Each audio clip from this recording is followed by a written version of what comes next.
सतगुरुदेव की जय। बंदी छोड़ कबीर परमेश्वर जी की जय। बंदी छोड़ गरीबदास जी महाराज जी की जय। स्वामी रामदेवानंद जी गुरु महाराज जी की जय हो।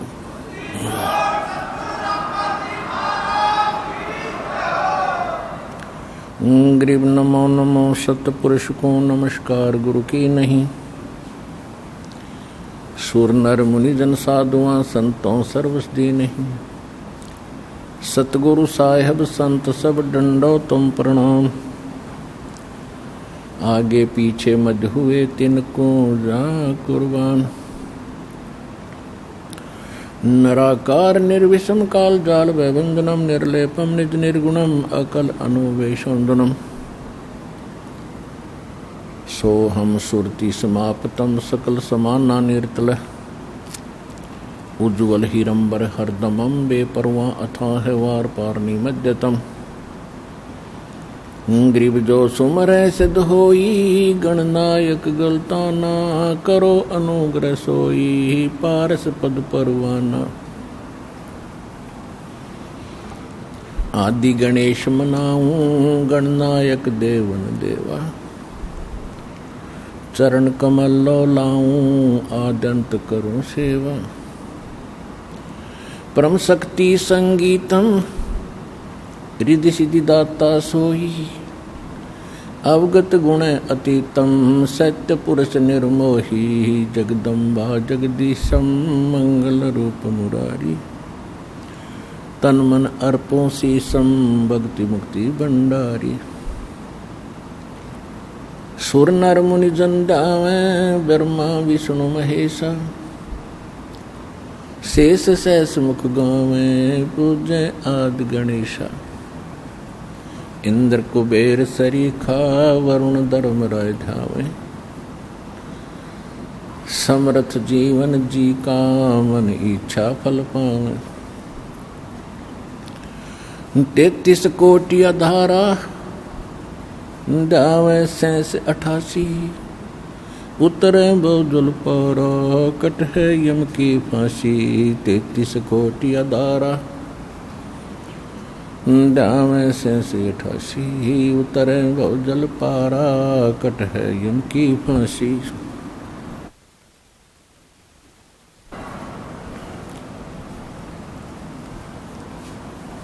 कर जोरूं विनती करूं धरूं चरण पर शीश। गुरु जी राम देवानंद जी महाराज ने दियो नाम बख्शीश। कोटि कोटि सजदा करूं कोटि कोटि प्रणाम। चरण कमल में राखियो मैं बंदी जाम गुलाम।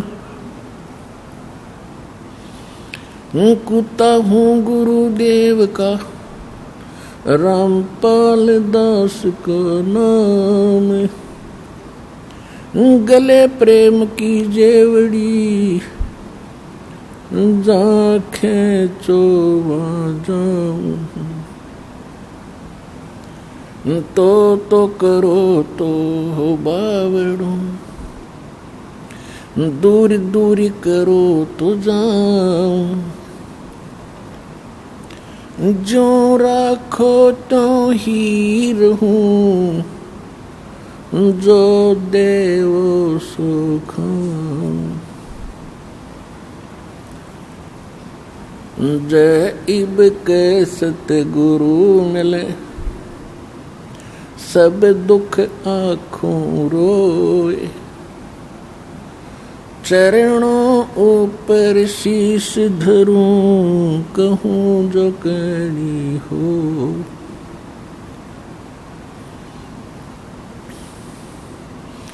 कबीर गुरु जी मिल लेंगे पूछेंगे कुशलात।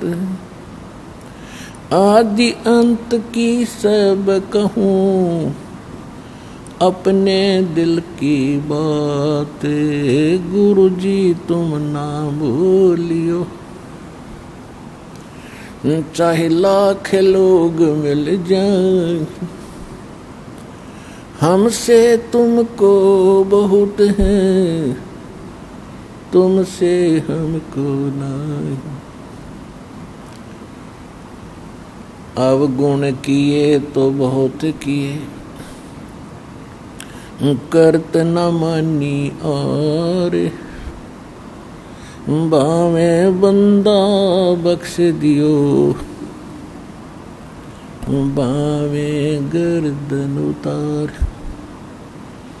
अवगुण मेरे बाप जी, बख्शो गरीब नवाज, जो मैं पूत कुपूत हूँ, बोहर पिता को लाज। परम पिता परमात्मा पूर्ण ब्रह्म सारी सृष्टि के रचनार कबीर परमेश्वर जी, कबीर परमात्मा जी की असीम रजा से आप सभी पुण्यात्माएं सत्संग सुनने के लिए उपस्थित हुए। जिन पुण्यात्माओं पर विशेष रजा परमेश्वर की होती है, वही ऐसे समागमों पर पहुंच पाते हैं, और जो बहुत ही अच्छी पुण्यकर्मी प्राणी होते हैं। परमात्मा सत्संग परमात्मा ही किया करते हैं, क्योंकि सत्य भगवान ही बोल सकता है, सत्य परमात्मा ही बता सकता है। जीव सत्य असत्य का निर्णय नहीं कर सकता, तो सत्य अविनाशी होता है, अटल होता है। सत्य साहिब भी अटल होता है। सत्य साहिब माने अविनाशी परमात्मा। वो अविनाशी परमात्मा कौन है? आज तक हमें इसी बात का निर्णय प्राप्त नहीं हुआ था कि कौन परमात्मा है जो अविनाशी है।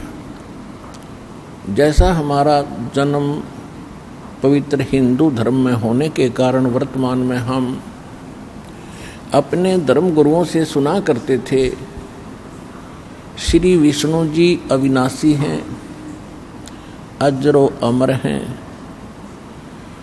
और जो शिव जी के उपासक होते थे, शिव जी जिनका इष्ट होता था, वे कहते थे शिव जी सर्वेश्वर हैं, महेश्वर हैं, सब देवों के देव हैं, सबकी सृष्टि स्थिति और संहार करने वाले यही हैं। यही तीन रूप धारण कर लेते हैं, ब्रह्मा विष्णु और शिव का। ये अजरो अमर है। कोई ब्रह्मा जी को सृष्टि का कर्ता बताता था, उत्पत्ति कर्ता बताता था, और ब्रह्मा जी ही तीन रूप धारण करता है, शिव और विष्णु का और ब्रह्मा का। तो ये हम सुनकर संतुष्ट हो चुके थे कि सचमुच ऐसा ही होगा, क्योंकि एक झूठ को 100 बार सुनने के बाद वो सत्य प्रतीत होने लग जाती है। और हमने तो ये लाखों बार सुन रखी थी, हमारे लिए तो फाइनल हो गया था। कोई ये कहने वाला नहीं था कि ब्रह्मा विष्णु महेश नाशवान है। तो ये जो ज्ञान किसने दिया था? ये हमारे धर्म गुरुओं ने दिया था। तो यदि हम ये सोचें कि जीव सत्य असत्य का निर्णय कर सकता है, तो इसी उदाहरण से आप आसानी से समझ सकते हो कि जीव सत्य असत्य का निर्णय नहीं कर सकता। ऋषि महर्षियों के हम ऐसे ऐसे चमत्कार भी सुना करते थे, जैसे अगस्त ऋषि ने 7 समुद्रों को एक ही चुल्लू में ऐसे करके और पी लिया था। 7 समुद्र खाली हो गए थे। तो हम इसको क्या समझेंगे कि अगस्त ऋषि एक बड़े महापुरुष और परमात्मा प्राप्त व्यक्ति थे, ऋषि थे। फिर हम क्या सुनते थे कि श्री कृष्ण जी ने गोवर्धन पर्वत को उठा लिया था, गिरिराज को, छोटी तर्जनी उंगली पर। तो हमारे लिए फाइनल हो गया था कि जो इतने बड़े पहाड़ को उठा सकता है तो ये परमात्मा फाइनल है। तो इन बातों से परमात्मा की परिभाषा हम जो सुना करते थे हमारे लिए अंतिम हो चुकी थी। और परमात्मा के अविधान में, सूक्ष्म वेद में और सभी इन सदग्रंथों में, पवित्र पुराणों में, पवित्र वेदों में, पवित्र श्रीमद् भगवद गीता में आज हमने क्या पढ़ा? जो हमारे शिरोधार्य सदग्रंथ थे और सत्य, बिल्कुल सत्य सदग्रंथ थे, उनमें हमने आज क्या पढ़ा? श्री देवी भागवत पुराण, देवी पुराण, गीता प्रेस गोरखपुर से प्रकाशित, सचित्र मोटा टाइप। इसके 123 पृष्ठ पर स्वयं भगवान विष्णु कह रहे हैं, अपनी माता दुर्गा की वो स्तुति कर रहे हैं, प्रशंसा कर रहे हैं, महिमा गा रहे हैं। तुम शुद्ध स्वरूपा हो, ये सारा संसार तुम्ही से उद्भासित हो रहा है। मैं ब्रह्मा, विष्णु जी कह रहे हैं, मैं ब्रह्मा और शंकर, ये सब आप ही की कृपा से हम विद्यमान हैं। हमारा आविर्भाव माने जन्म और तिरोभाव माने मृत्यु होता है। हम नित्य नहीं हैं, हम अविनाशी नहीं हैं। और आप नित्य हैं, प्रकृति देवी है। शंकर भगवान कहते हैं कि हे माता, जब सबसे पहले ब्रह्मा, विष्णु जी और ब्रह्मा जी जब आपसे उत्पन्न हुए हैं, तो क्या मैं तमोगुणी लीला करने वाला शंकर आपका पुत्र नहीं हुआ? फिर क्या कहते हैं कि हम तीनों गुणों युक्त, हम केवल तीनों गुण युक्त, हम केवल नियमित कार्य ही कर सकते हैं। इससे कितनी बात सिद्ध होगी? एक तो ब्रह्मा विष्णु महेश नासवान है, और जो हम सुना करते थे इनके कोई माता पिता नहीं है, ये भी सिद्ध हो गया कि दुर्गा इनकी माता है। पिता हम दूसरे कहीं और से आपको प्रमाणित करेंगे कि इनका पिता कौन है। शिव पुराण के अंदर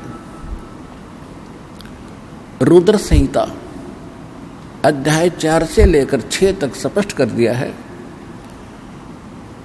कि ये दुर्गा जो है, ये अष्टंगी, ये काल रूपी ब्रह्म, जो ब्रह्मा विष्णु महेश का पिता है, ये दुर्गा का पति है। ये काल भगवान है, काल भगवान। इसको ब्रह्म कहते हैं, वेदों में इसको ब्रह्म कहा है। और गीता अध्याय नंबर 8 के श्लोक नंबर 13 में ये स्वयं कहता है, गीता ज्ञान देते समय श्री कृष्ण में प्रवेश करके गीता ज्ञान दे रहा है यही कि मैं मुझ ब्रह्म का एक ओम मंत्र है। तो ये ब्रह्म है। इसको दूसरे शब्दों में श्रीमद् भगवद गीता अध्याय नंबर 15 के श्लोक 16 में इसको सरपुरुष कहा। सरपुरुष, सरपुरुष कहो, सरब्रह्म कहो। तो ये इनका पिता है। रुद्र संहिता अध्याय नंबर 6 में स्पष्ट किया है कि काल रूपी ब्रह्म, यानी इस काल से इसको सदाशिव भी कहा है। और दुर्गा के संयोग से श्री विष्णु जी का जन्म हुआ। और इसी प्रकार ब्रह्मा जी कह रहे मेरा जन्म भी इन्हीं दोनों से हुआ, दुर्गा से और काल से। फिर शिव पुराण के विद्वेश्वर संहिता के प्रथम अध्याय में नंदीकेश्वर बता रहे हैं, एक बार ब्रह्मा और विष्णु का आपस में झगड़ा हो गया, युद्ध हो गया। किस बात पर? इसी भ्रम में कि ब्रह्मा जी कह रहे थे मैं तेरा पिता हूं विष्णु जी को, क्योंकि मैं सारे सृष्टि का पिता हूं, जनक हूं। भाई, और विष्णु जी कह रहे थे कि मैं तेरा बाप हूं, क्यों तो आप मेरी नाभि से उत्पन्न हुए हो, नाभि कमल से। इसी बात पर इन दोनों का युद्ध हो गया। इनके युद्ध समाप्त कराने के लिए इनके पिता काल ने, सदाशिव ने सदाशिव रूपी ब्रह्म ने इनके बीच में एक स्तंभ खड़ा कर दिया, पिलर। ये युद्ध करना बंद करके उस पिलर के और छोर को खोदने लगे। तब ये स्वयं आकर खड़ा हो गया शंकर भगवान की वेशभूषा में। ये ऐसे ही छलकपट करता, अपने वास्तविक रूप में कभी किसी के सामने प्रकट नहीं होता। इन्हीं तीनों कभी ब्रह्मा जी के रूप में, कभी अपने पुत्र विष्णु जी के रूप में, कभी अपने पुत्र शिव जी के रूप में ये कहीं प्रकट होकर और लीला कर जाता है। साधक भ्रम में पड़ जाता है कि ये ब्रह्मा सगुण जो देवता हैं या विष्णु जी जो सगुण देवता हैं, यही सब कुछ है। तो ये अभी तक बिजली गिरी रही, यही अज्ञान इन ऋषियों में समाया रहा। अब इससे सिद्ध हुआ कि जब इन दोनों का आपस में युद्ध हुआ, ये स्वयं आकर वहां खड़ा हो गया, तब इसने बताया कि पुत्रों, पहले तो तुमने अपने आप को भगवान मान लिया, तुम ईश नहीं हो, तुम प्रभु नहीं हो। ये जो कुछ भी 21 ब्रह्मांड में है ये मेरा है, यहां का मैं मालिक हूं। और तुमने तपस्या करके मुझसे ये 2 जॉब प्राप्त किए हैं, 2 विभाग। रजोगुण यानी उत्पत्ति विभाग ब्रह्मा जी ने और विष्णु जी ने सतिथि, ये मैंने तुमको खुश होकर दी है, तुम्हारी तपस्या से प्रसन्न होकर। और इसी प्रकार रुद्र और महेश को भी मैंने ही ये 2 कृत दिए हैं। इससे सिद्ध होगा बोलने वाला इन चारों से अलग है, 5वां। तो पुण्यात्माओं, अब सिद्ध हो गया कि ब्रह्मा विष्णु महेश इनका पिता है ये काल रूपी ब्रह्म, और ये कभी किसी के सामने नहीं आता, और इनकी माता है दुर्गा।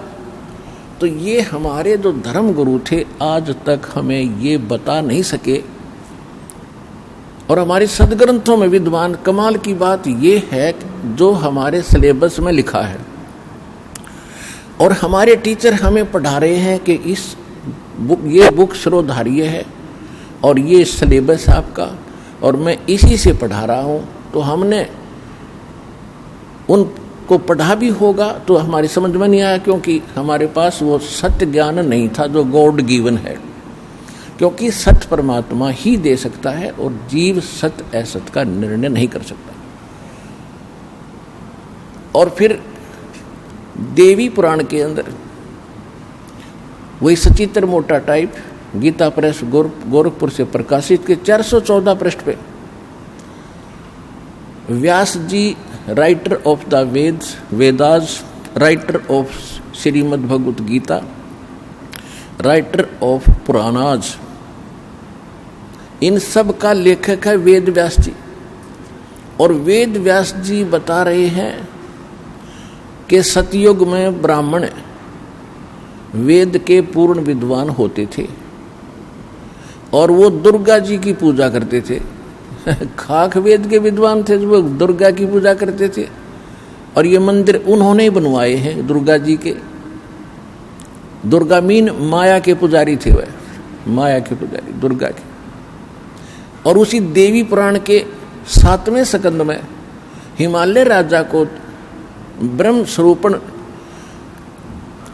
स्वरूप का ज्ञान कराते हुए वो क्या बताती है कि हे राजन, मेरी भक्ति करेगा तो इतना ही लाभ होगा।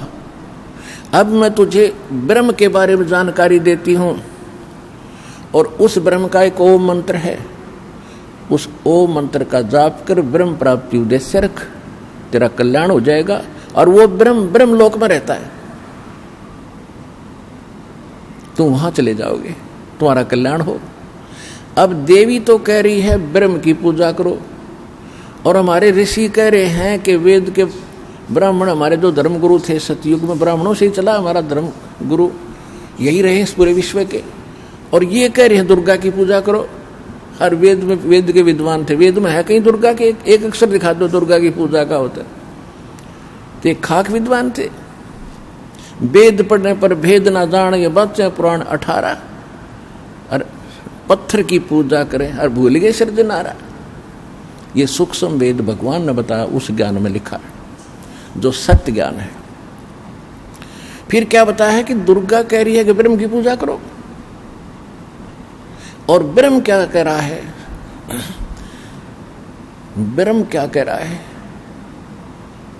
गीता अध्याय नंबर 8 के श्लोक 13 में गीता ज्ञानदाता ये ब्रह्म है, श्री कृष्ण में प्रवेश करके बोलता है ये ऐसे ही छल करता है जैसे विष्णु पुराण में आपको बहुत बार दिखाया है।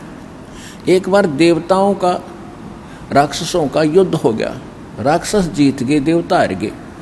देवता ने जाके फिर कहीं एकांत स्थान पर छुप छाप कर भगवान की प्रार्थना की। ये काल विष्णु रूप धारण करके उनके सामने प्रकट हो गया और इसने कहा कि आप, मैंने जो तुम्हारी मन की बात है वह जान ली, आप जाओ और एक पुरिंजय नाम का अक्षत्रिय राजा है, उसको युद्ध के लिए अपने पक्ष में खड़ा कर लो और देवताओं को कोई साथ कर लो और राक्षसों को ललकारो। मैं उस पुरिंजय के शरीर में प्रवेश करूंगा और राक्षसों को मार दूंगा। ये गीता प्रेस गोरखपुर से प्रकाशित श्री विष्णु पुराण के 3 अध्याय में और 233 पृष्ठ पे है। फिर 242 पृष्ठ पे इसी अध्याय में फिर क्या लिखा है? एक बार गंधर्वों का और नाग कुल वाले व्यक्तियों का आपस में युद्ध हुआ तो गंधर्व जीत गए और ये नाग गोत्र वाले जो नाग कुल के थे वह पराजित हो गए। तो इन्होंने फिर भगवान की स्तुति की। फिर ये काल फिर प्रकट हो गया इनके सामने विष्णु रूप धारण करके। इसने कहा कि तुम जो मानधाता का पुत्र है पुरकुत्स, उस पुरकुत्स ने या तैयार करो युद्ध के लिए, अपने पक्ष में खड़ा कर लो, फिर मैं उसमें प्रवेश करूंगा और फिर गंधर्व न मार दूंगा, नाश कर दूंगा। ऐसा ही कर दिया। तो इसने गीता अध्याय नंबर 7 के श्लोक नंबर 24 और 25 में, गीता अध्याय नंबर 4 के श्लोक नंबर 5 और 9 में इसने क्या कहा कि अर्जुन, तेरे और मेरे बहुत जन्म हो चुके, तू नहीं जानता, मैं जानता हूं। और 9 में क्या कहा, चौथे अध्याय के 9वें श्लोक में कि मेरे कर्म अलौकिक हैं, जन्म और कर्म।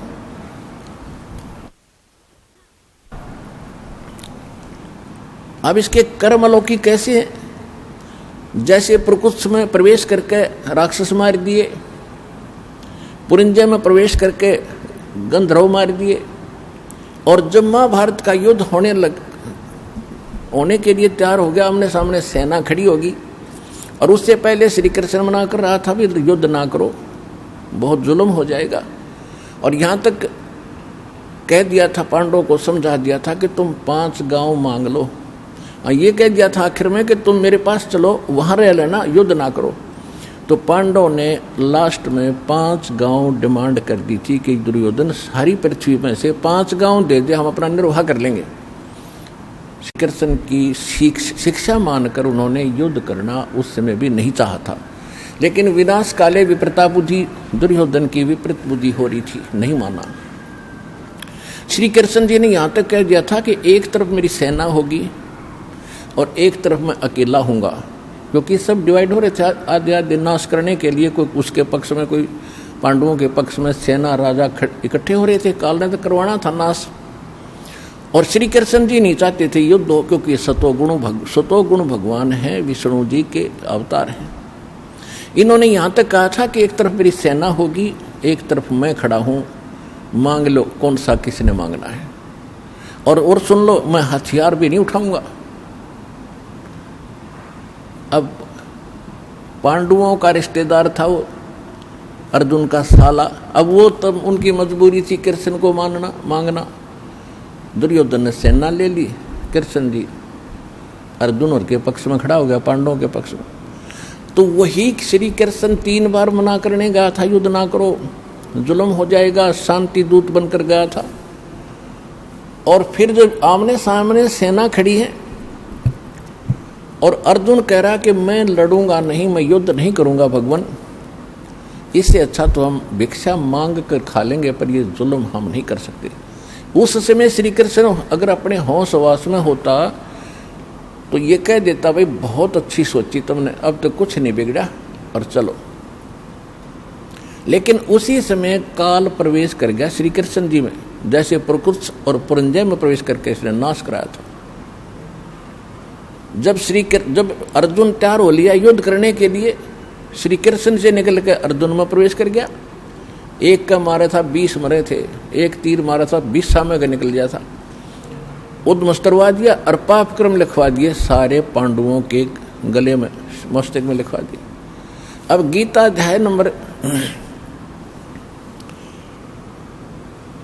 अध्याय नंबर 7 के श्लोक 24 और 25 में ये स्पष्ट कर देता है कि मैं अव्यक्त रहता हूं, मैं कभी किसी के सामने प्रकट अपने वास्तविक रूप में समक्ष नहीं आता, मैं अपनी योग माया से छुपा रहता हूं। और ये जो सामने देख रहे हैं मुझे कृष्ण मान रहे होंगे, क्यों कृष्ण में बोल रहा था, कृष्ण जी का स्पीकर यूज कर रहा था मुख। तो ये जो सभी जो मनुष्य सामने खड़े हैं, ये मुझ अव्यक्तम माम अव्यक्तम व्यक्तिम आपनम मनन्ते अबुधा, ये बुद्धिहीन लोग मुझ अव्यक्त को व्यक्तिम आपनम यानी व्यक्ति रूप में श्री कृष्ण रूप में आया हुआ मान रहे हैं। मैं कृष्ण नहीं हूं, ये मेरा अटल और अनुतम अवय सिद्धांत है। अनुतम माने घटिया, अवय माने अटल अविनाशी, ये सदा बना रहेगा। तो अनुतम क्यों है कि अब माता पिता या कोई पिता अपने पुत्रों से गुप्त रहता है, उसमें कोई दोष है, वैसे रहा करे दूर।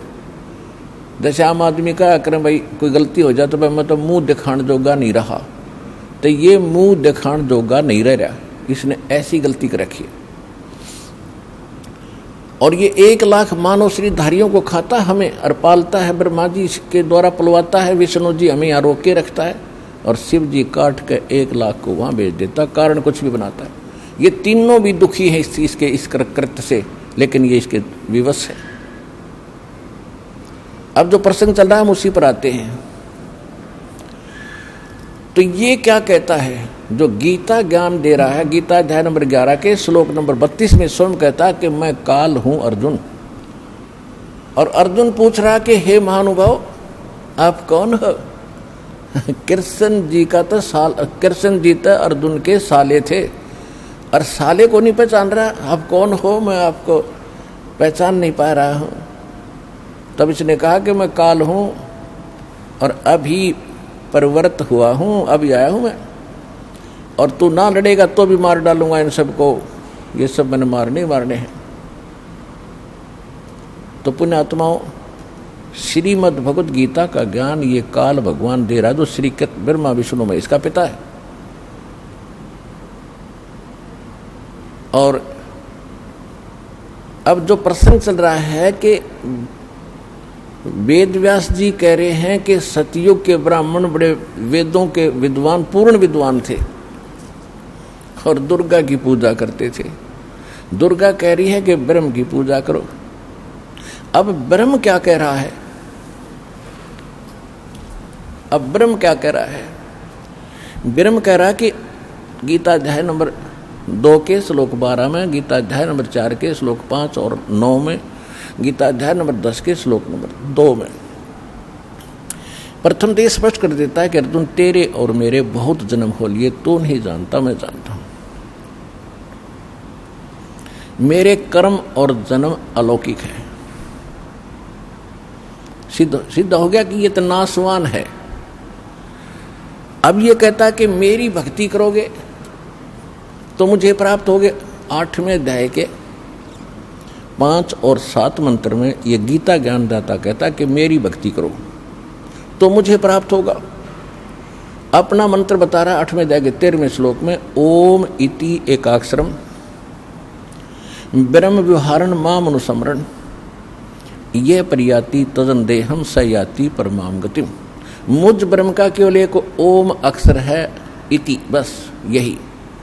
और अंतिम सांस तक इसका सिमरण करता हुआ जो प्राप्त कर शरीर त्याग कर जाता है तो ओम से मिलने वाली परम गति को प्राप्त होता है। ओम से परम गति कौन सी प्राप्त होती है? जैसे आपको बताया था श्री देवी पुराण में 7वें स्कंद में और 652 पृष्ठ पे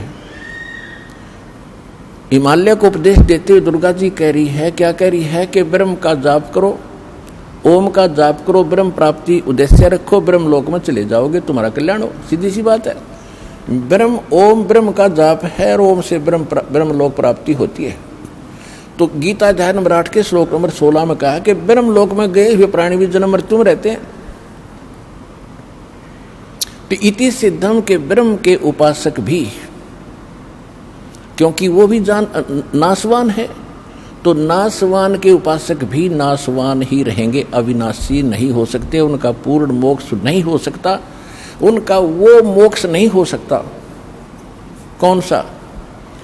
श्रीमद् भगवद गीता अध्याय नंबर 18 के श्लोक नंबर 62 में कहा कि अर्जुन तू सर्वभाव से उस परमेश्वर की शरण में जा, उसकी कृपा से तो परम शांति को, सनातन परम धाम को, शाश्वत स्थान को प्राप्त होगा। उसके विषय में ऑप्शन छोड़ दिया है चौथे अध्याय के 32 और 34 श्लोक में कि वो तत्व ज्ञान, वो परमात्मा ही स्वयं अपने मुख कमल से आकर बोलता है, वो यथार्थ ज्ञान है, वो सत्य ज्ञान है, वो सत्संग है। और उसमें विस्तार के साथ आध्यात्मिक यज्ञों यानी धार्मिक अनुष्ठानों की जानकारी विस्तार से दी गई है, वो तत्व ज्ञान है। उस तत्व ज्ञान को तू तत्वदर्शी संतों के पास जाकर समझ, उनको दंडवत प्रणाम करके विनम्रतापूर्वक प्रश्न करने से वो तत्व ज्ञान का उपदेश करेंगे। इति सिद्धम के गीता जी के अंदर वो ज्ञान नहीं है जो तत्व ज्ञान, वो इससे हटकर है। और इससे यह भी सिद्ध है कि गीता ज्ञानदाता भी उस तत्व ज्ञान से अपरिचित है। गीता अध्याय नंबर 15 के श्लोक नंबर 4 में कहा है कि जब तत्वदर्शी संत और तत्व ज्ञान प्राप्त हो जाए उसके पश्चात परमेश्वर के उस पर परम पद की खोज करनी चाहिए, जहां जाने के बाद साधक फिर लौटकर कभी संसार में नहीं आते। और जिस परमेश्वर ने सब ब्रह्मांडों की संसार रूपी वृक्ष की रचना की है और केवल उसकी ही शरण में रह उसी की भक्ति कर, तो गीता ज्ञानदाता ने फाइनल कर दिया कि वो परम अक्षर ब्रह्म की भक्ति कर, वो पूर्ण परमात्मा की भक्ति कर।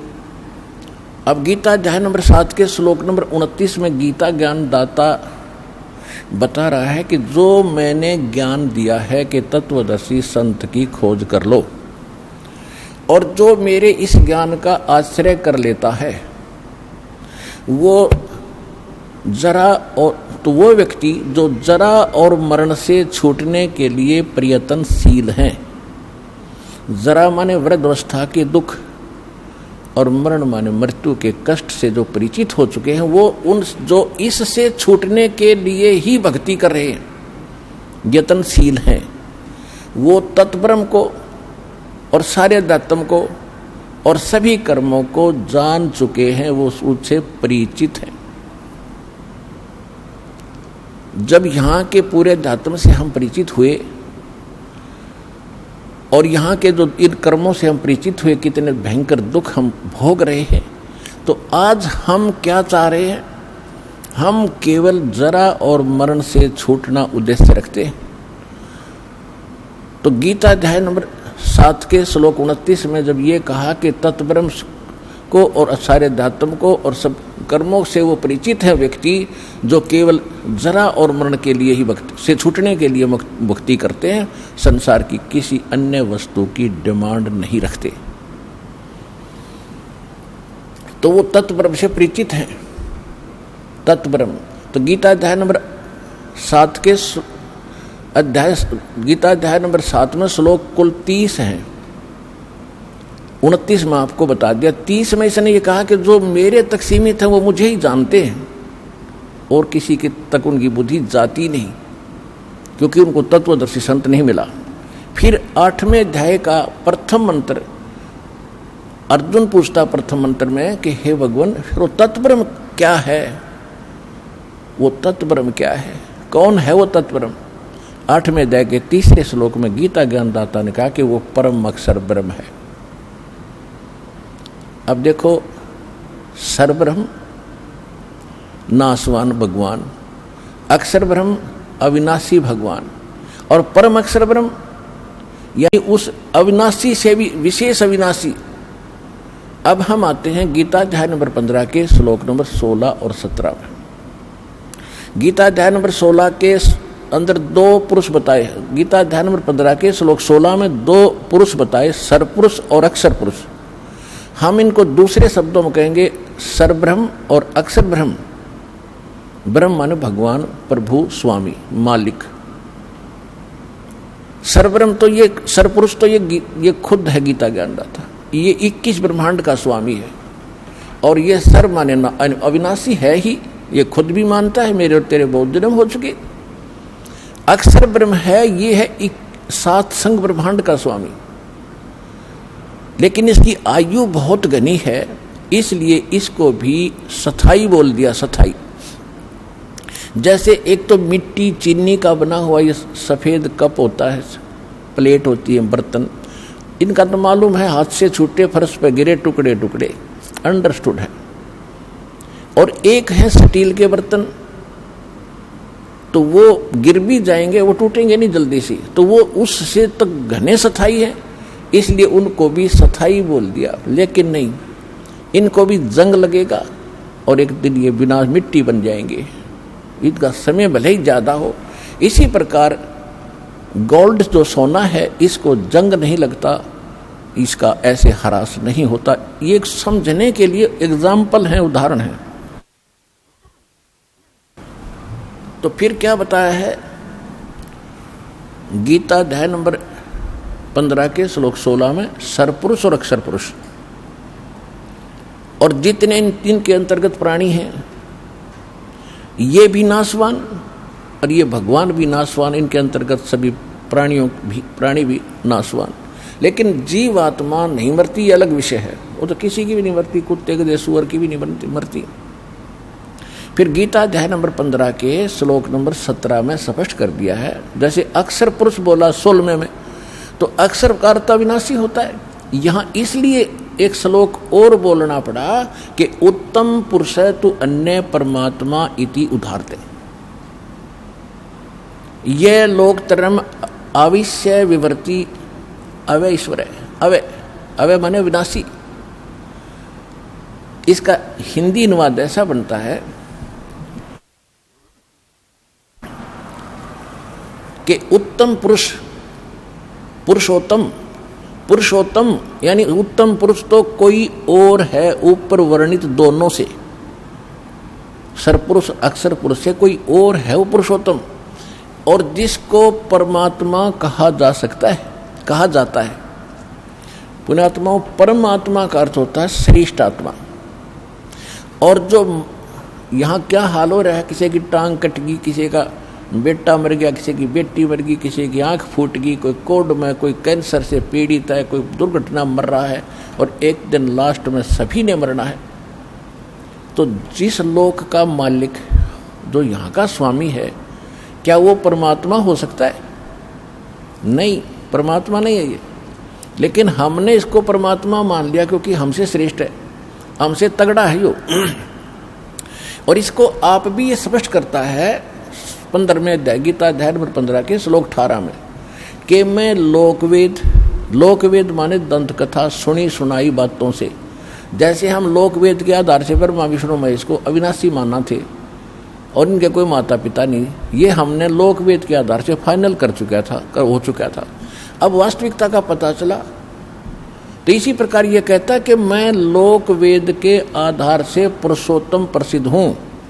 क्यों? क्योंकि मेरे अंतर्गत जितने प्राणी हैं ये जीवात्मा हैं और ते शरीर में है, इनसे मैं तगड़ा हूँ, मजबूत हूँ, श्रेष्ठ हूँ, ताकतवर हूँ, इसलिए मैं पुरुषोत्तम प्रसिद्ध हो गया। मैं पुरुषोत्तम वास्तव में नहीं हूँ, क्योंकि वो तो 15वें अध्याय के 70वें श्लोक में कंसेप्ट क्लियर कर दिया कि उत्तम पुरुष है तो अन्य, पुरुषोत्तम तो कोई और है।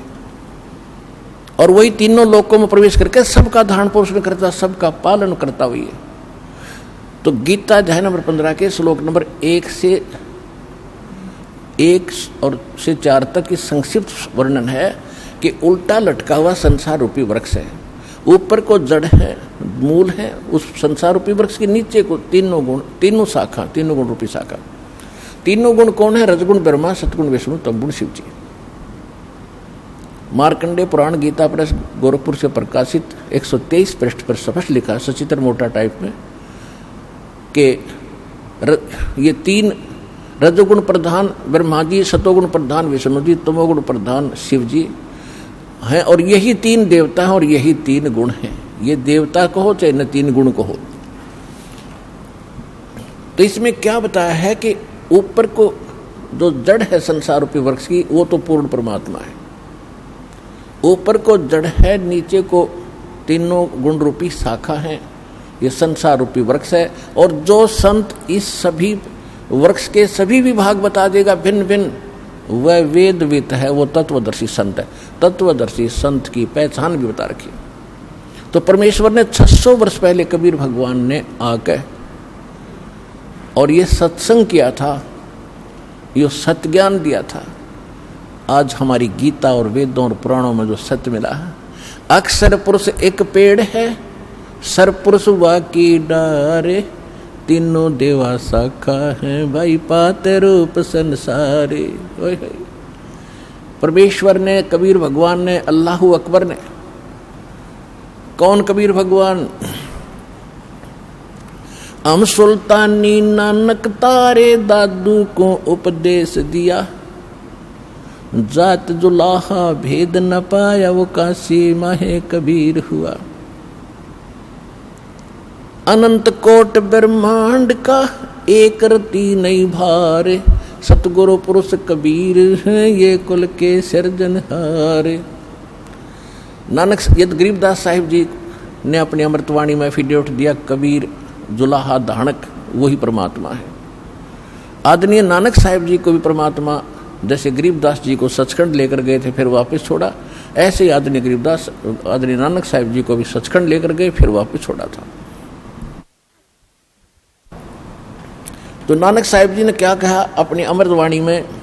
श्री गुरु ग्रंथ साहिब जी के पृष्ठ 24 पर अंकित है कि तेरा एक नाम तारे संसार, और मैं एहो आस एहो आधार।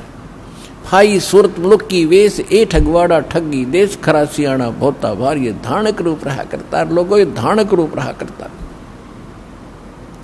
731 पृष्ठ पे कहा है कि अंधुला नीच जात परदेसी, मेरा छिन आवे तिल जावे। 1 सेकंड में यहां देखता हूं, दूसरी सेकंड में सतलोक में ये। और ताकि संगत नानक रहंदा कैसे मोंडा पावे, कि इसका और छोर कैसे पाऊं मैं, इस ऐसे समर्थ के साथ रहता हूं। 721 पृष्ठ पे गुरु ग्रंथ साहिब में लिखा है कि एक अर्ज गुप्तम पेश तोदर कून करतार।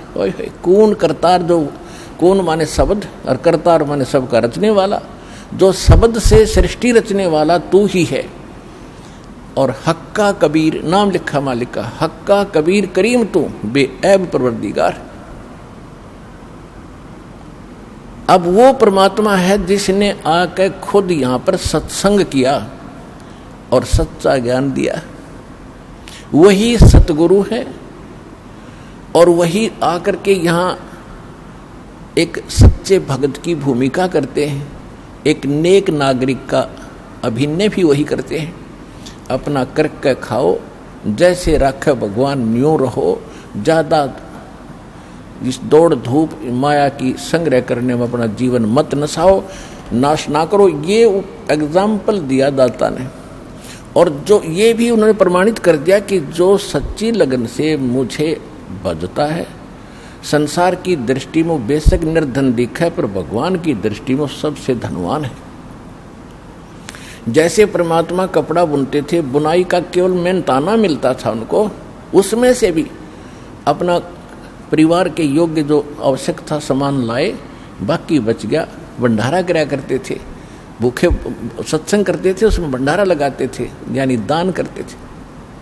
और फिर ये दिखा परमात्मा ने कि कल्पे कारण कौन है कर सेवा नी काम, निष्काम भाव से भक्ति कर मेरी, और मन इच्छा फल देऊंगा जो पड़े मेरे तक काम। जब मेरे सतर का काम आओगा जब देखना बेटा तेरी कैसे मदद करूंगा, पर सच्चे दिल से तू मेरे साथ लगा रहे।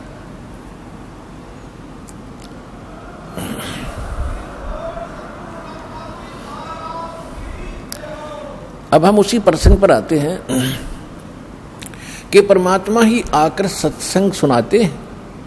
सत्संग का अर्थ सत्य हो, सत्य ज्ञान, सत्य विचार, प्रत्येक एक वर्ड टू वर्ड सत्य होता है सत्संग का। उसमें कोई मीन मेख, कोई शंका नहीं रहती। शंका एक बार हो सकती है जो प्रथम बार सुनते हैं, लेकिन जो प्रमाण देखेंगे वो शंका समाप्त हो जाएगी। तो उस परमेश्वर ने 600 वर्ष पहले आकर सत्संग किया था। अक्षर पुरुष एक पेड़ है, जैसे पृथ्वी से बाहर दिखाई देता है। जो पेड़ का हिस्सा जो पृथ्वी से तुरंत बाहर जो दिखाई देता है वृक्ष, वो पोर्शन है अक्षर पुरुष, अक्षर पुरुष। और उससे ऊपर मान लीजिए उसमें से 2-3 मोटी डार निकलती हैं, तो उनमें से एक मोटी डार समझो ये सरपुरुष, और उस डार के फिर शाखा है 3 मान लीजिए एक एग्जाम्पल के लिए।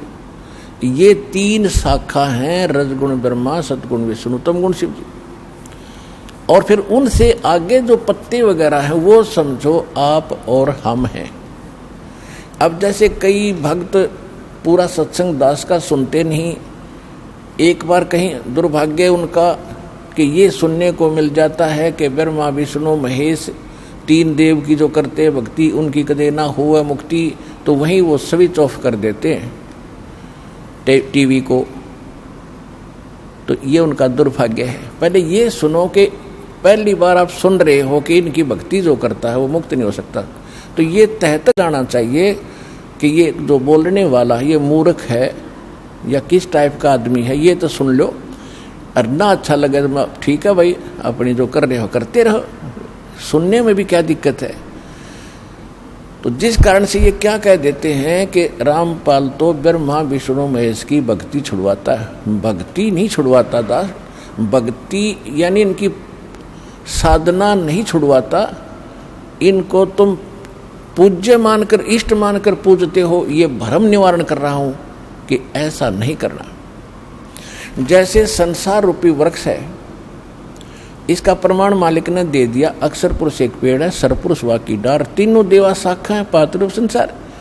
और मूल कौन है, रूट कौन है, वो जड़ कौन है जो पृथ्वी के अंदर गुप्त है, अव्यक्त है, वो प्रोक्ष है।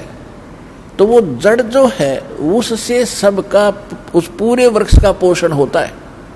गीता अध्याय नंबर 15 के श्लोक नंबर 17 में यही निर्णय दिया है कि उत्तम पुरुष तो अन्य परमात्मा इति उद्धारते। वह केवल सबका को सुख सुख देता, परमात्मा से कहते हैं, वो दुख नहीं देता।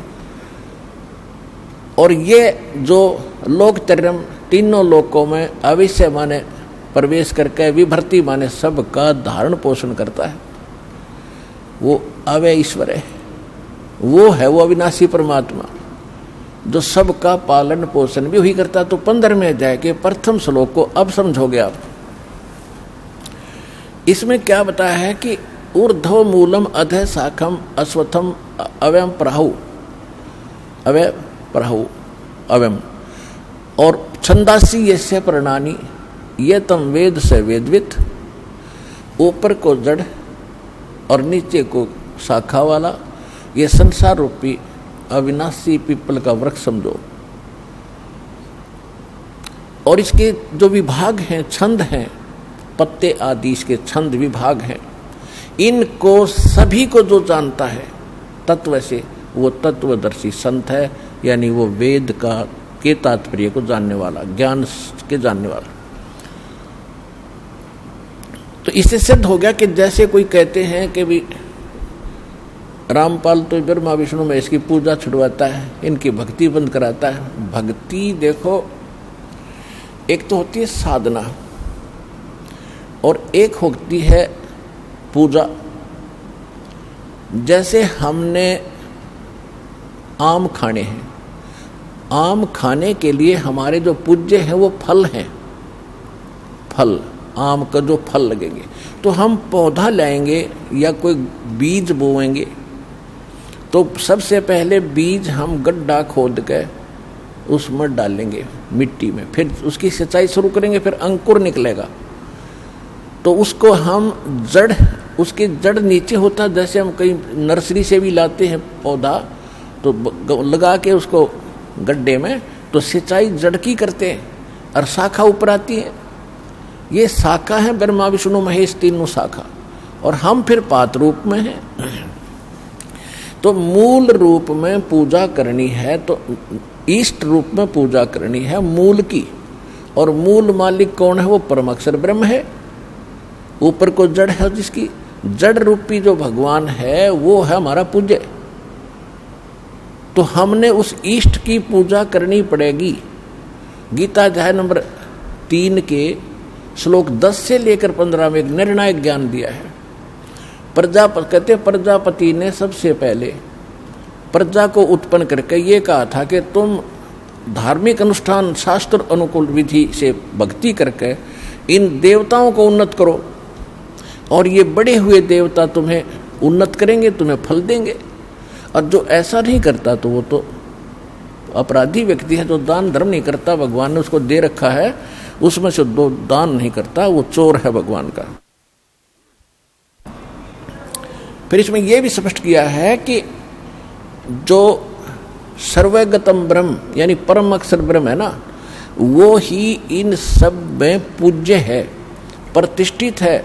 सभी धार्मिक अनुष्ठानों में उसको इष्ट रूप मान कर उसकी तब पूजा करो, उससे तुम्हारे शास्त्र अनुकूल शास्त्र विहित कर्म बनेंगे, और उन कर्मों का तुम्हें फल मिलेगा। उन कर्मों का फल कौन देगा?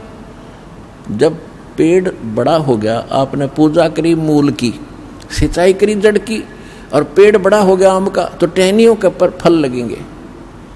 तो इसमें यह कहा कि ये देवता फिर तुम्हें बिना मांगे वांछित फल दिया करेंगे। तुम पूजा करो मूल की, जड़ की, यानी शास्त्र अनुकूल साधना करने से आपके भक्ति कर्म सही बनेंगे।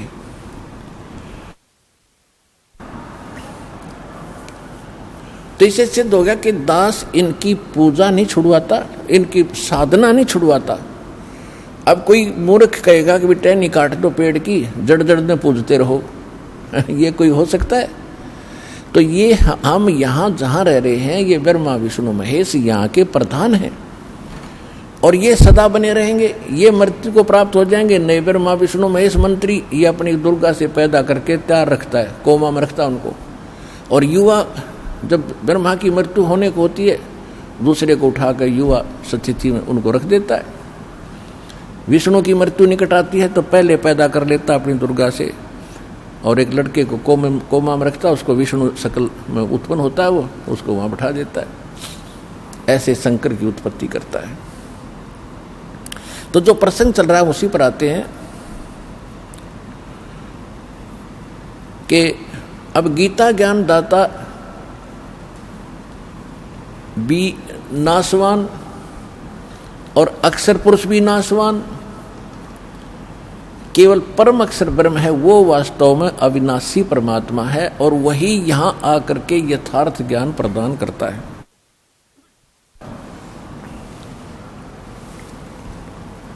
अब गीता ज्ञान दाता ने कहा है 8वें अध्याय के 3 श्लोक में उसने स्पष्ट कर दिया है कि वो परम अक्षर ब्रह्म है, जिसको जानने के उपरांत प्राणी केवल जरा और मरण से छूटने का ही प्रयत्न करता है, और किसी वस्तु की वो चाह नहीं रखता, क्योंकि उसकी साधना करने से यहाँ की सुख सुविधाएं तो आपको अवश्य मिलती ही रहेंगी। एक साधे सब सधे, सब साधे सब जावे, माली सिंचे मूल को फले फूले गए। अब दास ये कहना चाहता है, परमात्मा ने ये बताया कबीर भगवान ने कि पौधे के जड़ को पूजने से सींचने से सारा ही काम सद जागा, सफल होगा। एक कै साधे सब सदे, और सब साधे सब जावे।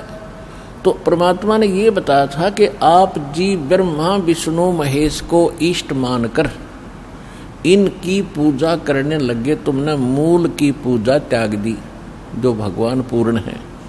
वो स्वयं आप पे अपनी महिमा आप पर बताने आते हैं और तो सत्य कोई ज्ञान रख ही नहीं सकता। तो उन्होंने क्या बताया है कि तुम आप ऐसे करो, इन ब्रह्मा विष्णु महेश को पूज रहे हो, ऊपर को जड़ कर ली, टहनी गाड़ दी गमले में यानी गड्ढे में, तो तुम्हारा भक्ति रूपी पौधा यानी धार्मिक जो तुम्हारे शुभ संस्कार भक्ति कर्म के वो नष्ट हो गए, वो कामयाब नहीं होते, तुम्हारा जीवन नष्ट हो जाता है। जैसे टहनी गमले में गाड़ने से और मूल जड़ ऊपर करने से पौधा नष्ट हो जाता है, ऐसे आपकी शास्त्र विधि ताकर मनमाना आचरण करने से आपकी भक्ति नष्ट हो जाती है। श्रीमद् भगवद गीता अध्याय नंबर 15 के श्रीमद् भगवद गीता अध्याय नंबर 16 के श्लोक 23 और 24 में स्पष्ट किया है कि जो शास्त्र विधि को त्याग कर मनमाना आचरण करते हैं, मनमानी पूजाएं करते हैं, जो शास्त्र विहित नहीं है, शास्त्रों में वर्णित नहीं है, तो उनको न तो सुख होता है, न कोई सिद्धि प्राप्त होती है और न ही उनको परम गति होती है। और इन तीन वस्तुओं के लिए ही हम भक्ति करते हैं कि यहाँ भी हमें राहत मिले, हमारे अंदर परमात्मा की ऐसी ताकत आवे, सिद्धि आवे, ताकि हम यहाँ से चलें जब सतलोक सीधे जाएं, को रोक ना सके, हमारी गति हो। और यहाँ पर भी क्योंकि भगवान की भक्ति से हमारे अंदर सिद्धि आ जाती है, जो किसी भूत प्रेत पितर देव का कोई प्रकोप हम पर असर नहीं करता है, तो वो सिद्धि इसलिए हमारे अंदर संग्रहित रहनी चाहिए। हम उसको दुरुपयोग करते रहे, दुरुपयोग करके हम मोक्ष से वंचित हो जाते थे, तो इसलिए हमने अपना टैर पंचर करना नहीं है। कैसे करते रहे, थोड़ी बहुत कोई जंतर मंतर किया, किसी को आशीर्वाद दे दिया, किसी को बद्दुआ दे दी, तो दोनों से आपकी वो भक्ति जो सिद्धि आपके अंदर वो खत्म होने लगी। यहाँ प्रभुता तो खूब हो जाती है ऋषि में ऋषियों की, लेकिन भविष्य उनका माइनस हो जाता है। तो यह बताया है कि जो शास्त्रानुकूल साधना करते हैं उन्हीं को सब सुख प्राप्त होता है। और उसके लिए गीता अध्याय नंबर 16 के श्लोक 24 में यह भी स्पष्ट कर दिया कि शास्त्र ही इसका आधार मानना, कौन से भक्ति क्रम करने योग्य हैं, कौन से ना करने योग्य हैं। तो शास्त्र यानी सदग्रंथ कौन से हैं? फिर सदग्रंथ दास बहुत बार आपको बता चुका है, फिर भी बताते रहते, क्योंकि नए नए भक्त आते हैं और ये परमात्मा की महिमा पुराणों को भी सुननी पड़ती है। पुराने जो ओल्ड भक्त हैं, बहुत पहले के लगे हुए हैं, उनके लिए भी ज्ञान सुनना अनिवार्य है, क्योंकि उसको ज्ञान यज्ञ का लाभ मिलता है। तो ये कौन से सदग्रंथ प्रमाणित है हमारे लिए? वैसे तो सभी धर्मों के जो सदग्रंथ हैं वो आदरणीय हैं, जैसे ये 3 पुस्तकों का, 3 किताबों का संग्रह बाइबल, जैसे जबूर, तौरात और इंजिल का संग्रह, तीनों का ये बाइबल है। और पवित्र बाइबल, पवित्र कुरान शरीफ या मजीद, ये एक ही हैं। कुरान शरीफ को हो चाहे कुरान मजीद को हो, सिर्फ अंतर अक्षर का है।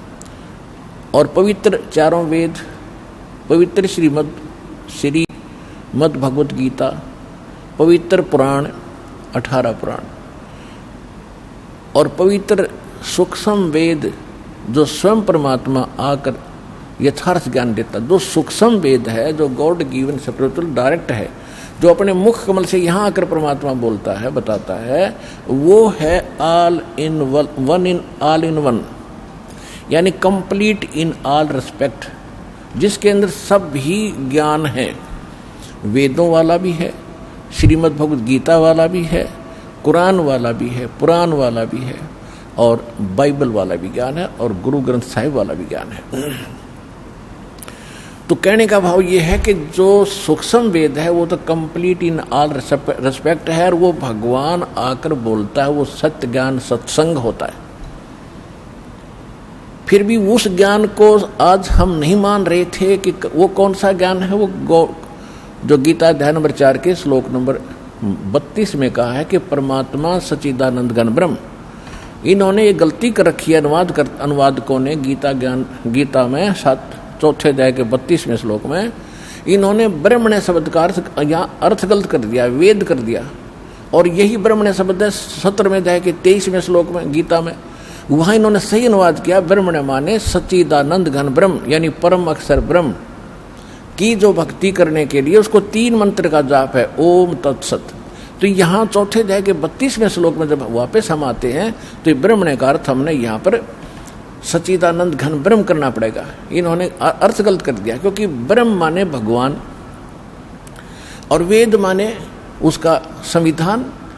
अब राजा और उसका संविधान 2 हैं। राजा तो एक चेतन है और उसका संविधान जो है वो एक जो उसके नियम है।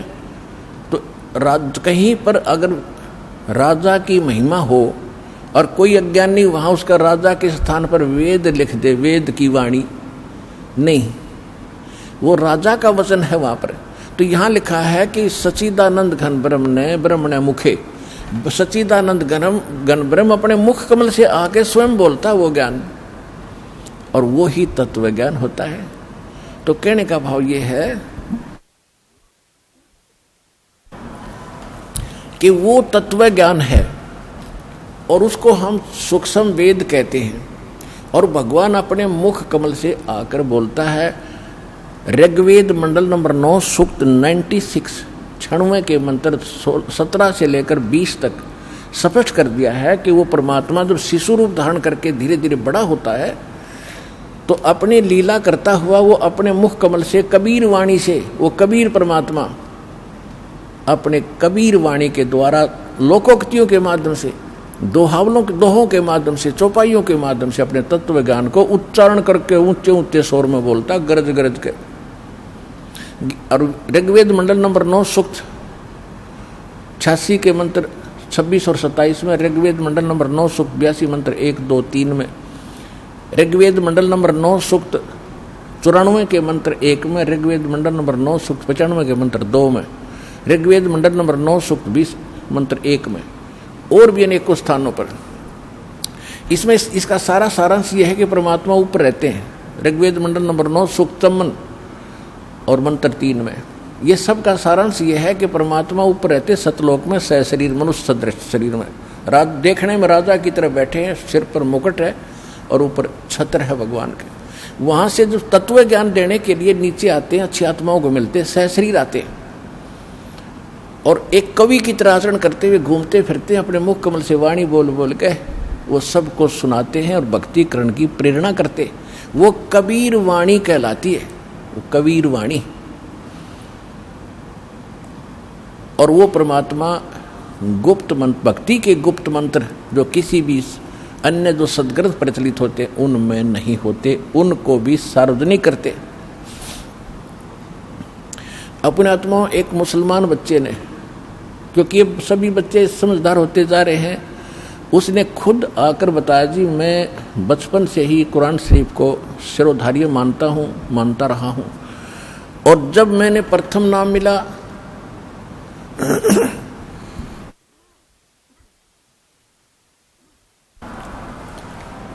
पहले तो सारा ज्ञान आपका तुलनात्मक देखा, कुरान शरीफ में भी देखा कि आप बताते हो भी वो परमात्मा कोई और है, कुरान शरीफ का ज्ञान दाता स्वयं कहता है मैं भी उससे परिचित नहीं हूँ। तो मैं प्रभावित होकर दीक्षा ली। जब मैंने सेकंड नाम लिया तब मेरा चांदना और रोशनी हुई हृदय में। उसने बताया कि इस कुरान शरीफ के अंदर एक सुरह नाम की सूरत है, सुरा, और 42 नंबर है। उसकी प्रथम आयत में लिखा है 3 मंत्र जो गीता अध्याय नंबर 17 के श्लोक नंबर 23 में कोड वर्ड है। उसमें तो एक सार्वजनिक है ओम, इसमें तीनों गुप्त हैं, आन सीन काफ। तो मुझे जब दूसरा मंत्र मिला तो तब ईद में ध्यान गया कि एन सीन काफ, एन, तो जो ए शब्द है ये उस 3 मंत्रों में से जो प्रथम मंत्र है ओम, तो ए इसका प्रथम मंत्र है, एन ओम हो गया यो। और दूसरा मंत्र जो है उसका प्रथम मंत्र स है, तो यो सीन हो गया। और तीसरा विलायु सार शब्द होगा, इसका मन अभी तक पता नहीं, पर ये कन्फर्म हो गए दोनों कि ऐन सीन का प्रथम आयत में। तो तीन, अब उस ज्ञान को देने वाला भी ब्रह्म है, कुरान शरीफ का ज्ञान दाता भी ब्रह्म है, उस तौरात इंजिल और जबूर का ज्ञान देने वाला भी वो ब्रह्म ही है, और गीता का ज्ञान देने वाला ब्रह्म है। क्योंकि इसने जो गीता का ज्ञान पहले दे दिया, तो इसने फिर और अन्य अधिक ज्ञान देने की आवश्यकता नहीं समझी। अपने मोटा मोटा विधान जो भी इसने भ्रमित करना था, जैसे करना था, अपना यो डंगा चलाना था, वो चलवा दिया। तो गीता में यो बहुत पहले ज्ञान बोल चुका था, और वेदों का ज्ञान पहले सार्वजनिक हो चुका था। तो कहने का भाव दास आपको ये बताना चाहता है कि ये जो सदग्रंथ अपने हैं, अब इनमें सबसे मूल है वो तत्व ज्ञान जो भगवान स्वयं आकर बताता है। आज के सत्संग का विषय यही था कि सत्संग परमात्मा ही कर सकता है। सत्य माने सच्चा, सच का जो साथ है, सत्य का जो ज्ञान है, भगवान बिना कोई दे नहीं सकता।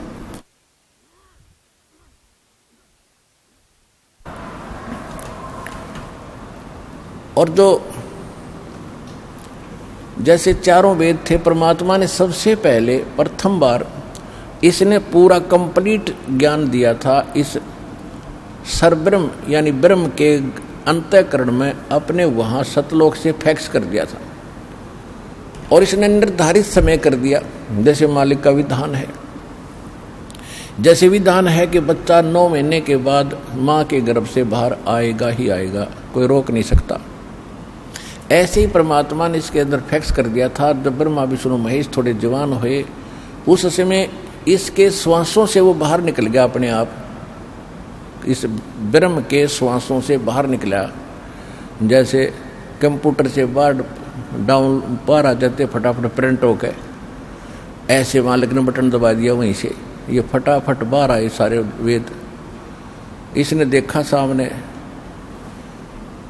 उसमें सारा ज्ञान भगवान के बारे में जानकर इसने ये जुल्म किया कि जो परमात्मा के मूल मंत्र थे, मूल ज्ञान था, वो इसने नष्ट कर दिया, और भगवान के डर से ये 4 वेद यानी इतना रख लिया। अब उस जो इसने यथार्थ ज्ञान भक्ति थी वो नष्ट कर दिया, उसकी पूर्ति के लिए परमात्मा को आना पड़ता है। जो वेद इसने रखे हैं शेष वो ठीक है। यदि इन पंडितों ने हमारे धर्मगुरुओं ने कोई बीच में गड़बड़ी कर दी होगी, वो अलग बात है, वो पड़ी रहेगी। क्योंकि हमारे पास कंप्लीट स्पिरिचुअल नॉलेज विद प्राप्त है, तो हमने उसकी भी गणेश की जरूरत नहीं रही।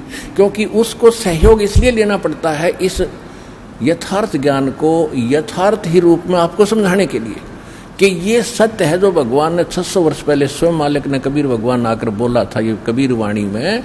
तो आज आपके वेद भी बता रहे हैं, जैसे भी बचे खुचों को आप सत्य मान रहे थे, उसमें भी यही वर्णन है।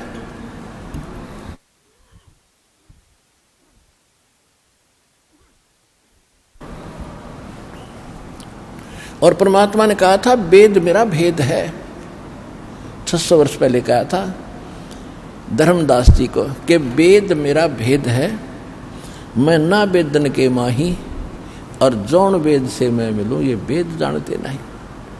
कि ये चारों वेद जिनको तुम श्रोधार्य मानते हो और इन जैसा ज्ञान नहीं मानते, ये मेरी महिमा का ही गुणगान करते सारा, लेकिन मेरे पाने की विधि इन तुम्हारे इन 4 वेदों में नहीं रही। अब उन 4 वेदों का निष्कर्ष श्रीमद् भगवद गीता है। यजुर्वेद अध्याय नंबर 40 के मंत्र नंबर 15 में स्पष्ट किया है कि ओम कर्तु समर किलबे समर कर्तुम समर वायु अनिलम अथिदम भस्मांतम शरीरम भस्मांतम शरीरम। जब शरीर नष्ट हो तब तक वायु अनिलम यानी श्वास उश्वास से, वायु माने भी वायु, अनल माने भी वायु, वायु अनिलम यानी श्वास उश्वास से, अथिदम भस्मांतम शरीरम अमृतम भस्मांतम शरीरम, ओम कर्तु समर किलबे समर और कर्तुम समर। ओम नाम का जाप काम करते करते स्मरण करो, विशेष कसक के साथ स्मरण करो, मनुष्य जीवन का मूल कर्तव्य जानकर भगवान का ये मंत्र जाप करो। और इसको वायु अनिलम, अब ये स्पष्ट हो रहा है श्वास उश्वास से इसका सिमरण है, लेकिन इनको समझ में आया नहीं। और अंतिम सांस तक, जब तक शरीर भस्म हो, अंत हो, तब तक इसका सिमरण करना। इससे जो अमृतम प्राप्त होगा, अमृतो जो इससे मिलना है वो प्राप्त हो जाएगा। उससे कितना अमृतम है? अमृतो ही आपको पता ही दिया कि ब्रह्म ओम का जाप ब्रह्म का है, ब्रह्म ओम के जाप से ब्रह्मलोक प्राप्ति होती है। ये बहुत लंबा समय है इसका वहाँ रहने का ब्रह्मलोक के महास्वर्ग में। उसके बाद भी फिर इनका जन्म मृत्यु होता है, इतना अमृतो है। फिर गीता यजुर्वेद अध्याय नंबर 40 के अंदर केवल 17 श्लोक हैं, 17, और 15वें में इसने अपनी महिमा बता दी, मेरा एक ओम मंत्र है। फिर 17वें में इसने बता दिया कि वो परमात्मा तो प्रोक्ष है, वो मूल भगवान तो गुप्त है, और मैं ब्रह्म हूं, और मैं खम अहम खम ब्रह्म सो अहम। वो तो परमात्मा अव्यक्त है, और अहम मैं ब्रह्म हूं, और मेरा ओम नाम है, मैं ब्रह्मलोक रूपी दिव्य आकाश में रहता हूं।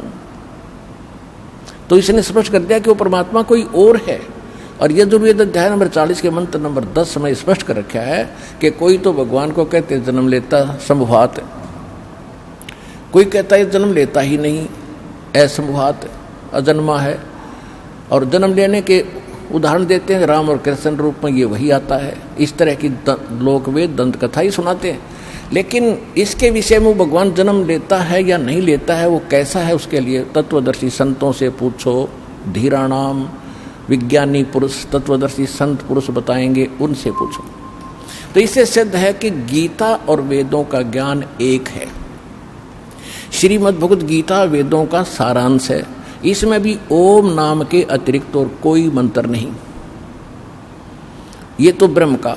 फिर इसने बताया है कि जो परम अक्षर ब्रह्म है, 17वें अध्याय के 23वें श्लोक, कि जो परम अक्षर ब्रह्म है उसके पाने का जो उसकी प्राप्ति करने वाला उस स्थान को प्राप्त कर जाएगा जहां जाने के बाद साधक फिर लौटकर कभी संसार में नहीं आते। 15वें अध्याय के 4थे श्लोक में श्रीमद् भगवद गीता में। तो ओम तत्सत इति निर्देश ब्रह्मणे त्रिविध समर्थ है। अब क्या बताया है कि उस सच्चिदानंद घन ब्रह्म की प्राप्ति का 3 मंत्र के जाप का और 3 ही विधि से जाप करने का निर्देश है। अब जिनको सारनाम प्राप्त हो चुका है उनको मालूम है कि 3 मंत्र को 3 ही विधि से जाप होता है। जैसे सतनाम आपको प्राप्त है, एक मंत्र बाहर छोड़ते हैं, एक अंदर लेते हैं, हो गया ना 2 विधि से। और जिसने तीसरा प्राप्त है उस, तो इस तरह ये 3 विधि से इसका जाप है, और यही मूल मंत्र है। इसके सहयोगी मंत्र और हैं जो छोटे मोटे अक्सर कहीं कहीं पुराणों में उनका वर्णन है। कहीं किलियम लिखा है, कहीं हरियम लिखा है, और कहीं श्रीयम लिखा है, लेकिन ये कंप्लीट कोर्स नहीं उनके पास, क्योंकि ये नीम हकीमों का दिया ज्ञान है। किसका? ब्रह्मा जी का।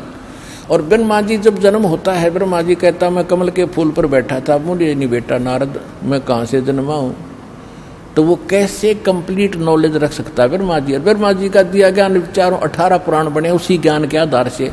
ऋषियों ने फिर अपने अनुभव जोड़ जोड़ के ब्रह्मा से प्राप्त ज्ञान से, ब्रह्मा जी से, और फिर उन्होंने अपने नाम से आगे पुराण बना दिए।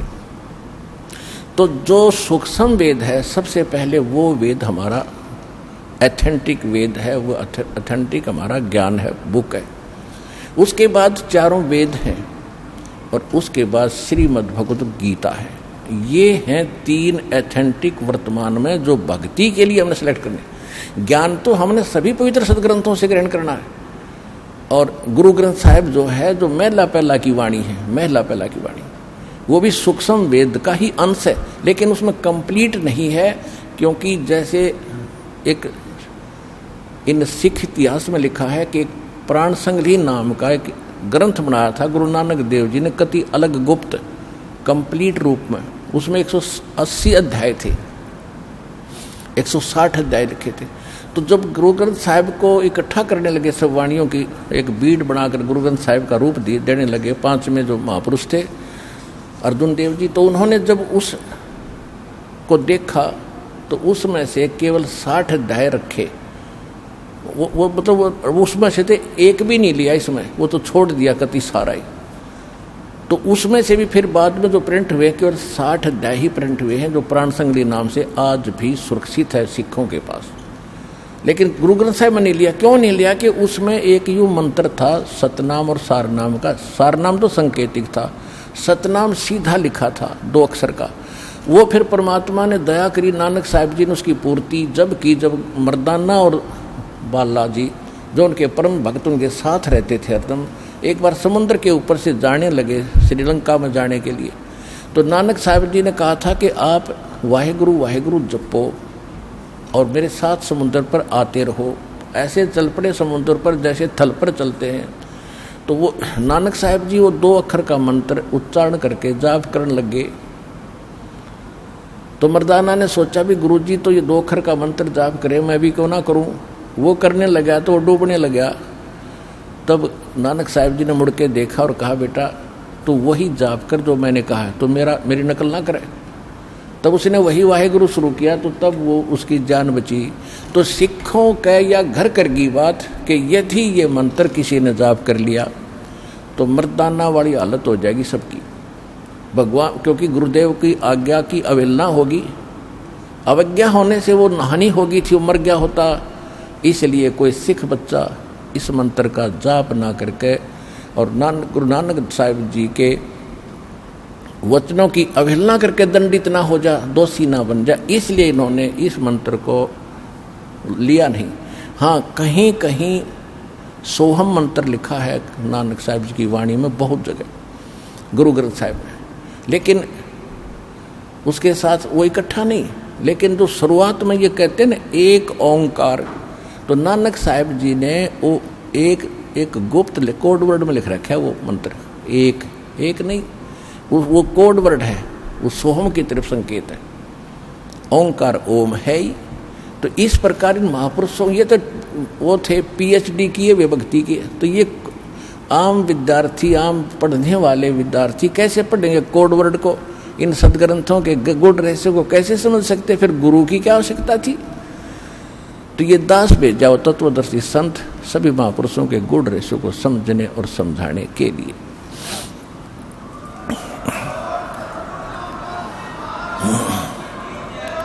तो प्रसंग तो चल रहा है कि हमारे एक तो सदग्रंथ सबसे पहले सुख संवेद, फिर गुरु ग्रंथ साहिब और नानक साहिब जी की जो लीला में लिखा है कि वो मंत्र जाप करते, फाइनल हो गया कि नानक साहिब जी का मोक्ष पूरे सिख समुदाय मानता है। और सभी ये आराधा स्वामी पंथ निकला ही गुरु ग्रंथ साहिब को पढ़कर इन्होंने अलग से अपनी खिचड़ी पकाई है। और ये नाम गलत जाप करते हैं और नानक साहिब जी को मुक्त मानते हैं कि तो महापुरुष थे, ये पूर्ण मोक्ष हुआ है। तो इनका मोक्ष हुआ किस मंत्र से है? तो उसी मंत्र से अपना मोक्ष होगा, बात बनाने से नहीं हो सकता। उसके साथ साथ ये 2 अक्षर का मंत्र है, इसी का जाप किस किस ने किया? नामा छिपा ओम तारी पीछे सोहम भेद विचारी, सार शब्द पाया जद लोई, आवागवन बहोर ना होई। अब जो प्रसंग थोड़ा सा रह गया बीच में, 8वें अध्याय के 5 और 7 मंत्र में गीता ज्ञानदाता ब्रह्म कहता है कि मेरी भक्ति कर मुझे प्राप्त होगा और युद्ध भी करना पड़ेगा, काम भी कर और मंत्र भी जाप कर। सूक्ष्म वेद भी इसका संकेत करता है कि यहाँ जब तक आप हो, नाम उठत नाम बैठत नाम सोत जागबे, नाम खाते नाम पीते नाम सेती लागबे।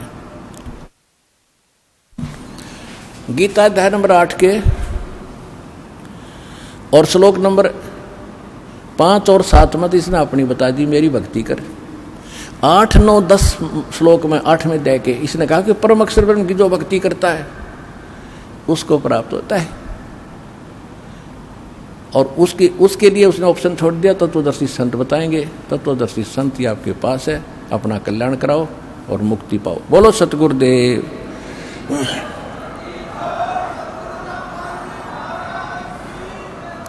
अगला सत्संग 25, 26, 27 जुलाई का 25, 26, 27 जुलाई का होगा सत साहिब।